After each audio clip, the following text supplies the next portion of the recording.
Assalamu alaikum. Welcome back to Harris School of Indian Grammar. I hope you are doing great and fine by the grace of Almighty Allah. As you know that हम कुछ rules आपके साथ discuss कर रहे हैं, active and passive voice के rules, जो miscellaneous rules इनको डिस्कस कर रहे हैं आपके साथ। आई होप आपको अच्छा लग रहा होगा, आपका मेरा कंटेंट बेटर लग रहा होगा। अगर आपको लग रहा है तो please share, follow my page as well as my YouTube channel by the same name Arif school of Indian grammar. आपका मेरे चैनल को सब्सक्राइब करना या उस पर कमेंट करना मेरे इस पेज पे मेरे लिए मोटिवेशन का काम करता है और मुझे बहुत अच्छा लगता है।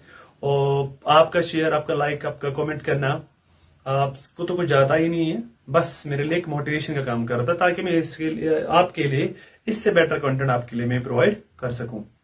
ठीक तो आज और दो पॉइंट्स और दो रूल्स मैंने लाए for you viewers and my followers जो भी है। So let's get started. यहाँ पे लिखा है मैंने rule number 9, if that clause is used in the active. अगर दैट क्लॉज, मतलब हम किसी क्लॉज को इंट्रोड्यूस किससे करते हैं, दैट से करते हैं। अगर दैट क्लॉज यूज हुआ है एक्टिव वॉइस में तो पैसिव में कैसे चेंज करेंगे, वही ये कंसेप्ट है। ये भी बड़ा अच्छा कंसेप्ट है कि एक बार पूछा जाता है एग्जाम में। मैंने एग्जाम्पल लिखी है एक्टिव में, अगर होगा we say that she is a teacher. अब जब शी इज अ टीचर को मैंने इंट्रोड्यूस किससे किया, दैट वाले क्लॉज, तो वी से दैट, इससे मैंने इसको इंट्रोड्यूस किया दैट से। तो दैट जब पैसिव में चेंज करेंगे तो क्या लिखेंगे, इट इज सेड। मतलब मैंने इस वी से को चेंज कर दिया, जो दैट क्लॉज से पहला वाला है, वी से it is said that she is a teacher. आपको जहां जहां कहीं पे दैट क्लॉज मिलेगा आप उसको इट इज सेड में चेंज करोगे, जो उससे पहला वाला हिस्सा होगा। ठीक है, वी से जो है मैंने इसको चेंज किसमें कर दिया, इट इज सेड। अब जहां भी कहीं होगा इसे तो हम उसको चेंज किसमें करेंगे, इट इज सेड या इट वॉज सेड। अगर यहाँ पे होगा वी सेड तो इट वॉज, तो ऐसे होता। ठीक आया समझ। तो सिंपल क्या रहा था, अगर एक्टिव वॉइस में क्या होगा, दैट क्लॉज से इंट्रोड्यूस किया, यूज किया गया होगा एक्टिव वॉइस में, जैसे यहाँ पे दैट यूज हुआ है। पैसिव वॉइस में चेंज कैसे करेंगे, it is said that she is a teacher. इस वाले को कुछ नहीं करना, इसको एज इट इज ही रखना है। इस वाले सेक्शन को बस वी से दैट से पहला, ये जो इससे पहले है इसको इट इज सेड में चेंज करना है। क्लियर है? I hope understand this very point. Next point, कुछ सेंटेंसेस में हमारे पास ऑब्जेक्ट कॉम्प्लीमेंट होता है। सेंटेंस में मैंने आपको बोला है, जो हम ट्रांजिटिव वर्ब में क्या होता है, सब्जेक्ट होता है, वर्ब होता है और ऑब्जेक्ट, तीन चीजें होती है।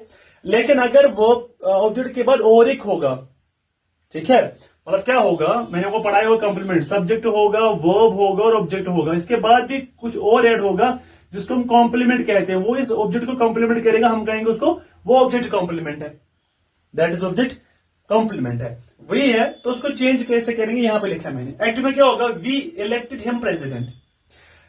ये सब्जेक्ट है, ये वर्ब है, ये ऑब्जेक्ट है, लेकिन यहां पे और एक वर्ड है प्रेसिडेंट। ये क्या है फिर, ये क्या है, ये कॉम्प्लीमेंट कर रहा है किसको, हिम को। हिम क्या है, ऑब्जेक्ट, तो प्रेजेंट बन गया object complement.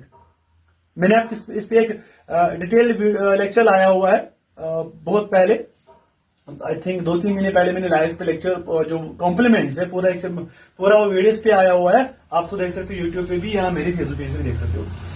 Way elected and present, यहाँ प्रेसिडेंट है, ये ऑब्वियसली है, सब्जेक्ट है, वो तीनों चीजें तो है, लेकिन ये क्या है फिर, ये बन गए मेरा कॉम्प्लीमेंट। मतलब कौन सा, ये किसको कर रहा है कॉम्प्लीमेंट, हिम को। हिम ऑब्जेक्ट तो बन गए, प्रेजेंट हो गए फिर ऑब्जेक्ट कॉम्प्लीमेंट।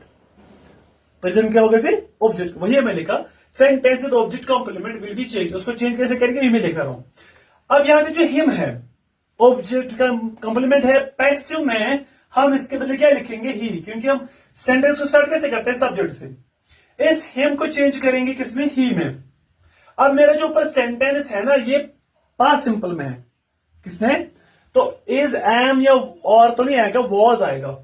ही वॉज, आपको समझ आ रहा है मैं ये कर रहा हूं। मैं इस ऑब्जेक्ट, जो यहाँ पे ऑब्जेक्ट वाला वर्ड है हिम, इसको मैं चेंज कर रहा हूं किसमें, ही में। ही वॉज इलेक्टेड, सेम रहेगा। अब ये बनेगा यहाँ पे एज एन ऑब्जेक्ट, जो यहाँ पे ऑब्जेक्ट कॉम्प्लीमेंट था वो यहाँ पे पैसिव में बनेगा एज एन ऑब्जेक्ट। क्लियर है, he was elected president by us, we के बजाय आ गया, कंस्ट्रक्शन चेंज हो गई। लेकिन ध्यान रखो, जो यहाँ पे मेन ऑब्जेक्ट था हिम, उसको मैंने जब कन्वर्ट किया पैसिव वॉइस में, मैंने इसके बजाय इस हिम के बजाय जो इसका सब्जेक्ट केस था वही मैंने लिखा, और इस वी का जो ऑब्जेक्ट केस था वो लास्ट मैंने लिखा। यहाँ पे आ गया, आया समझ को याद रखना, जहां पे दो कॉम्प्लीमेंट्स आएंगे हम पहले वाले को जो ऑब्जेक्ट है, पहला वाला जो ऑब्जेक्ट को कन्वर्ट करेंगे सब्जेक्ट केस में इन द पैसिव वॉइस, और जो ऑब्जेक्ट कॉम्प्लीमेंट है वो ऑब्जेक्ट केस में रहेगा इन द पैसिव वॉइस, और जो यहां पे सब्जेक्ट है इसको हम कन्वर्ट करेंगे किसमें, ऑब्जेक्ट केस में। I hope understand this point. ठीक है, आज की सेशन में इतना ही रखते हैं। अगर कहीं भी आपको कंफ्यूजन लग रहा है, don't be share, I am here for you students, I am here for you people. कहीं भी कुछ लग रहा है आप मुझे कमेंट सेक्शन में बता सकते हो, मैं दोबारा इसको आपके सामने डिस्कस करूंगा। I will explain in the more better way, जो मुझे लगेगा कि आपको किस एंगल से इसको आपके सामने एक्सप्लेन करूं ताकि आपको अच्छे से समझ आ सके। तो आज की सेशन में इतना ही रखते हैं। Thank you for watching the video, do like share follow me.